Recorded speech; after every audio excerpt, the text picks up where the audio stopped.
भक्तजनों, पहले हम सब कुछ तुलसी माता का विवाह के नियम सुनते हैं, उसके साथ में कथा सुनते हैं। हिंदू धर्म के अनुसार हर साल कार्तिक शुक्ल पक्ष की एकादशी को तुलसी विवाह मनाया जाता है। इस दिन पूरे हिंदू रीति रिवाज से माता तुलसी और भगवान शालिग्राम का विवाह कराया जाता है। इस विवाह को कराने पर ऐसा माना जाता है कि इससे न केवल माता तुलसी बल्कि भगवान विष्णु को भी आशीर्वाद मिलता है। हिंदू धर्म के अनुसार तुलसी विवाह बहुत महत्वपूर्ण है।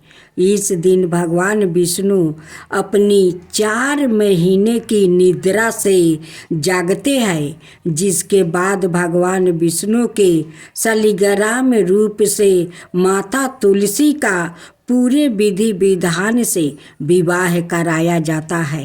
हिंदू धर्म को मानने वाले जिन भी लोगों के घर में तुलसी माता का पौधा होता है, वहाँ यह विवाह जरूर कराया जाता है। इसी विवाह के उपरांत से ही भारत में फिर से शुभ काम होने लगते हैं। ऐसा माना जाता है कि जिन लोगों के पास बेटी नहीं होती, वो माता तुलसी का विवाह कराकर और उनका कन्यादान कर पुण्य प्राप्ति करते हैं। अब आप कथा सुने। माता तुलसी का असली नाम बिंदा था। उनका जन्म राक्षस कुल में हुआ था, लेकिन वो श्री हरि विष्णु की परम भक्त थी। बिंदा जब बड़ी हुई तो उनका विवाह जलंधर नाम का असुर से करवा दिया गया। बिंदा भगवान विष्णु की परम भक्त थी ही साथ ही वो पतिव्रता स्त्री भी थी।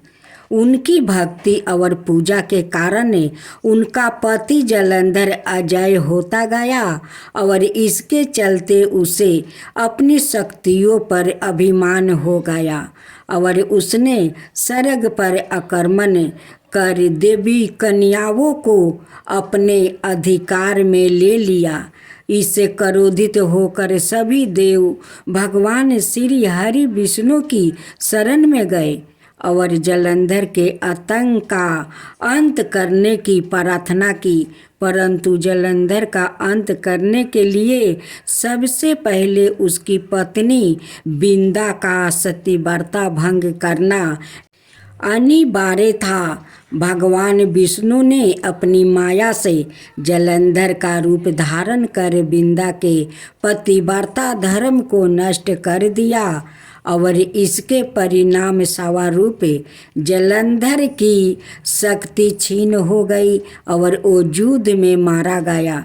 लेकिन जब बिंदा को श्री हरि के छल का पता चला तो उन्होंने भगवान विष्णु से कहा, हे नाथ, मैंने आजीवन आपकी आराधना की, आपने मेरे साथ ऐसा कृत्य कैसे किया? इस प्रश्न का कोई उत्तर श्री हरि नहीं दे पाए और तब बिंदा ने भगवान विष्णु से कहा कि आपने मेरे साथ एक पाषाण की तरह व्यवहार किया है। मैं आपको श्राप देती हूँ कि आप पाषाण बन जाए। यह कहते ही भगवान श्री हरि पत्थर समान हो गया और दृष्टि का संतुलन बिगड़ने लगा। तब देवताओं ने बिंदा से याचना की कि वो अपना श्राप वापस ले ले। भगवान विष्णु भी बिंदा के साथ हुए छल से लज्जित थे और अंत में उन्होंने भगवान विष्णु को क्षमा कर दिया और भगवान विष्णु को श्राप मुक्त कर दिया। जलंधर के साथ सती हो गई। बिंदा की राख से एक पौधा निकला जिसे श्री हरि विष्णु ने तुलसी नाम दिया और वरदान दिया कि तुलसी के बिना मैं किसी भी प्रसाद को ग्रहण नहीं करूँगा। मेरे शालिग्राम रूप से तुलसी का विवाह होगा और कलंतर में लोग इस तिथि को तुलसी विवाह करेंगे। उन्हें सुख और सौभाग्य की प्राप्ति होगी। अब तुलसी विवाह पूजा विधि। तुलसी विवाह के दिन सूर्योदय से पूर्व ही उठकर नृत्य क्रियाओं से निवृत्त होकर स्नान करे और साफ सुथरे वस्तु धारण करे।